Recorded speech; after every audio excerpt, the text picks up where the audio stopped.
Friends, आज हम बात करेंगे एफसीएस सॉफ्टवेयर सॉल्यूशन लिमिटेड के बारे में। और जैसा कि हम लोग देख पा रहे हैं कि इसमें आज के दिन भी हमें एक अपर सर्किट लगता हुआ दिखलाई दिया है। तो ये अपर सर्किट का सिलसिला आखिर कब तक जारी रहेगा, क्योंकि बहुत दिनों से इसमें हमें कोई भी प्रॉफिट बुकिंग होते हुए दिखलाई नहीं दी है। तो अभी हमारा क्या रणनीति होना चाहिए इस स्टॉक को लेकर? जिस तरह से ये स्टॉक भागे जा रहा है, कहीं ऐसा तो नहीं है अभी इस स्टॉक में हम अगर पोजीशन बनाए रखे तो इसमें फंसने का चांसेस है? तो इन सारी चीजों को हम लोग इस वीडियो के माध्यम से जानेंगे और इसका अगला टारगेट क्या निकल कर आ रहा है ये भी जानेंगे। और काफी सारे अपडेट्स है इस स्टॉक को लेकर, तो वीडियो को स्किप ना कर पूरा देखिएगा ताकि आप चीजों को सही से समझ पाओ और अपना एक इन्वेस्टमेंट डिसीजन ले पाओ। लेकिन दोस्तों, मेरी आपसे एक ही रिक्वेस्ट रहेगी कि चैनल को सब्सक्राइब और वीडियो को जरूर से लाइक कर देना ताकि आपको इस तरह की अपडेट्स रेगुलर बेसिस पर मिलती रहे। तो चलिए फ्रेंड्स, वीडियो को स्टार्ट करते हैं। तो सबसे पहले इसके अगर आज के कारोबार पर अगर नजर डालें तो स्टॉक जो है ओपन हुआ 4 रुपए 65 पैसे में, और 4 रुपए 65 पैसा ही इसका हाई एंड लो था। और हम लोग देख ही पा रहे हैं कि इसमें आज भी एक अपर सर्किट लग गई है। और वहीं अगर बात करें पिछले 5 दिनों की परफॉर्मेंस की, तो आप देख पा रहे हो दोस्तों कि पिछले 5 दिनों से लगातार ये स्टॉक में हमें एक अपर सर्किट लगता हुआ दिखलाई दे रहा है। और बहुत सारे लोग इस स्टॉक में एंट्री लेने की कोशिश कर रहे हैं, लेकिन वो एंट्री नहीं ले पा रहे हैं अपर सर्किट के वजह से। तो ये अपर सर्किट आखिर किस वजह से लग रहा है, अभी इसमें इन्वेस्ट करना सही होगा या नहीं, क्योंकि ये स्टॉक ऑलरेडी भाग चुका है। तो इन सारी चीजों को हम लोग डिस्कस करेंगे। और वहीं अगर हम लोग बात करें पिछले एक साल की, तो आप देख ही पा रहे हो दोस्तों कि पिछले एक सालों में ये स्टॉक ने हमें 416% का एक शानदार रिटर्न बना कर दिया है। दैट मींस अगर आपने एक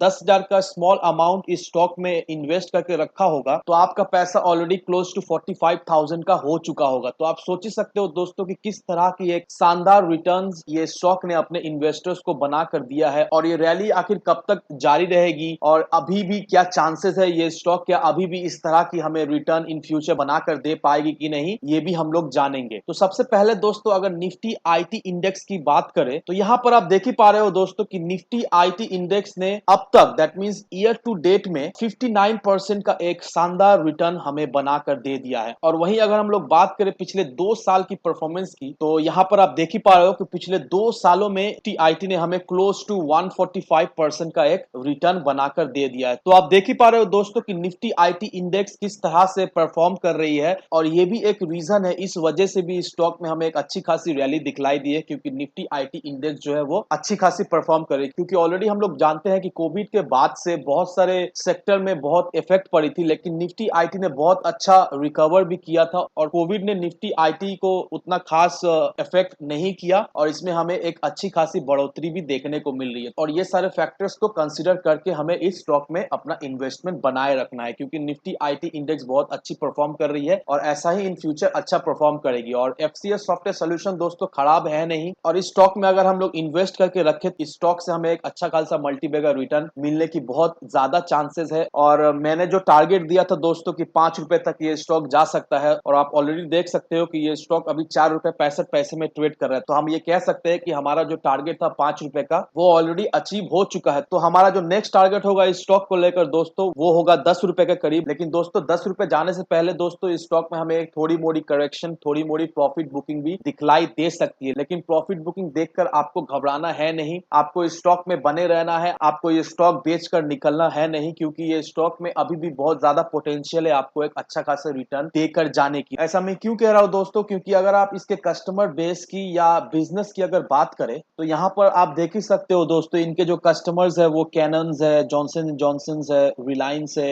एयरसेल हो गया, इंटेक्स हो गया। तो ये सारे लिस्ट है जो इनके क्लाइंट्स है। और अगर इंटरनेशनल बेसिस पे अगर बात करें कि आपको ऑलरेडी पता होगा कि इसका 250 प्लस ग्लोबल कस्टमर्स है, जिनमें से अगर इंटरनेशनली कुछ कस्टमर्स की अगर बात करें तो वो आईबीएम हो गया, डोमिनोज हो गया, क्रेडिट स्विस हो गया। तो ये सारे इंटरनेशनल क्लाइंट्स हैं इनके। और इनके जो चेयरमैन और मैनेजिंग डायरेक्टर दिलीप कुमार जो है उनको 34 इयर्स का एक्सपीरियंस है आईटी सेक्टर में। तो आप सोच ही सकते हो दोस्तों कि दिलीप कुमार का कितना अच्छा एक्सपीरियंस है, और कहीं ना कहीं ये अपने एक्सपीरियंस को काम में लगा रहे हैं इस कंपनी को खड़ा करने के लिए। फिर से इसका मार्केट कैप में भी हमें एक अच्छा खासा ग्रोथ देखने को मिल रही है, और कंपनी जो है बहुत ही अच्छा परफॉर्म कर रही है, जो हमें इसका बैलेंस शीट में भी दिखलाई दे रही है। और सबसे अच्छी बात यह है इस कंपनी को लेकर कि ये कंपनी जो है ऑलमोस्ट डेट फ्री है। और आप देख ही सकते हो हो दोस्तों कि इसका जो पीयर कंपैरिजन हो रहा है, तो बड़ी-बड़ी कंपनी से इसका जो पीयर कंपैरिजन किया जा रहा है और उन कंपनीज का स्टॉक का प्राइस आप देख ही सकते हो 5,000, 4,000, 3,000 के करीब है और ये एक पेनी स्टॉक है ₹4.65 का। तो आप सोच ही सकते हो दोस्तों कि इसका पीयर कंपैरिजन बड़े-बड़े कंपनी से किया जा रहा है, क्योंकि कहीं न कहीं दोस्तों ये स्टॉक में पोटेंशियल है और ये स्टॉक इन फ्यूचर हमारे उम्मीदों पे ज़रूर से खड़ा उतरेगा। क्योंकि दोस्तों अगर इसके क्वार्टरली रिजल्ट को देखोगे तो यहाँ पर अगर आप देखोगे सेल्स में, तो सेल्स तो में आप ऑलमोस्ट कोई चेंजेस नहीं देखोगे, लेकिन वहीं अगर आप देखोगे नेट प्रॉफिट की, तो आप देख ही सकते हो कि नेट प्रॉफिट मार्च 2021 में -15.80 करोड़ का था, जो कि जुलाई 2021 में 25 लाख का हुआ और उसके बाद सितंबर इस क्वार्टर में एक नॉमिनल हमें लॉस दिखाई दी 2 लाख का। लेकिन वहीं अगर आप देखोगे प्रॉफिट एंड लॉस की, तो यहाँ पर आप देख ही सकते हो दोस्तों कि मार्च 2019 में -166 करोड़ का प्रॉफिट था और अभी आप देखोगे सिर्फ और सिर्फ 12 करोड़ का ये लॉस शो कर रहा है। और कहीं ना कहीं दोस्तों ऐसा लगता है कि जिस तरह से ये अपना बिजनेस बढ़ा रहे हैं, जिस तरह से ये परफॉर्म कर रहे हैं, तो कहीं ना कहीं दोस्तों ऐसा लगता है कि ये स्टॉक फाइनेंशियल ईयर 2022 तक इसका जो profit and loss close to 5 से 10 करोड़ के बीच में हमें दिखलाई देगा। तो अगर ऐसा होता है दोस्तों, तो हम ये कह सकते हैं कि अभी ये स्टॉक फिलहाल जो 3 रुपए में ट्रेड कर रही है, वो उस समय में भी 50 से 100 रुपए के बीच में ट्रेड करते हुए दिखलाई देगी। मैं ऐसा क्यों कह रहा हूं दोस्तों, क्योंकि आप देख ही पा रहे हो कि अभी फिलहाल जो बैलेंस शीट है कंपनी का, उस हिसाब से आप देख ही सकते हो कि इन्वेस्टर्स का इसमें कितना रुचि है और इनका जो बिजनेस मॉड्यूल है उसमें इन्वेस्टर्स को कितना भरोसा है। ये इसीलिए वो अपना पैसा लगाए जा रहे हैं और जितना भी ओवर प्राइस में ये स्टॉक मिल रहा है वो लोग खरीदे जा रहे हैं, क्योंकि उन्हें भरोसा है और वो लोग जानते हैं कि ये स्टॉक कहां तक भाग सकता है। और सबसे अच्छी बात ये कंपनी का ये है कि इसका जो बोरोइंग्स है वो ओनली 24 करोड़ का है और इसका जो रिजर्व है वो 128 करोड़ का है। तो आप देख ही सकते हो कि अगर इसका जो बोरोइंग्स है 24 करोड़ का, अगर अपना रिजर्व से ये अपना पूरा डेट क्लियर भी कर दे, तब पर भी जाकर इसके पास 104 करोड़ का रिजर्व रहता है। तो इसी वजह से ये कंपनी अब तक सर्वाइव कर पा रही है, क्योंकि इसका रिजर्व बहुत ही अच्छा है। क्योंकि आप सभी जानते हैं कि ये स्टॉक हमें 50 पैसा 60 पैसा का लेवल में ट्रेड करता हुआ दिखलाई दे रहा था, तो उस समय तो ये कंपनी का दिवालिया निकल जाना चाहिए था, उस समय तो ये कंपनी बंद हो जाना चाहिए था, लेकिन इसका जो रिजर्व था वही इसको बचा के रखा था। तो इसी वजह से ये कंपनी अब तक सर्वाइव की है और इन फ्यूचर करेगी भी, क्योंकि इनका मैनेजमेंट अच्छा है,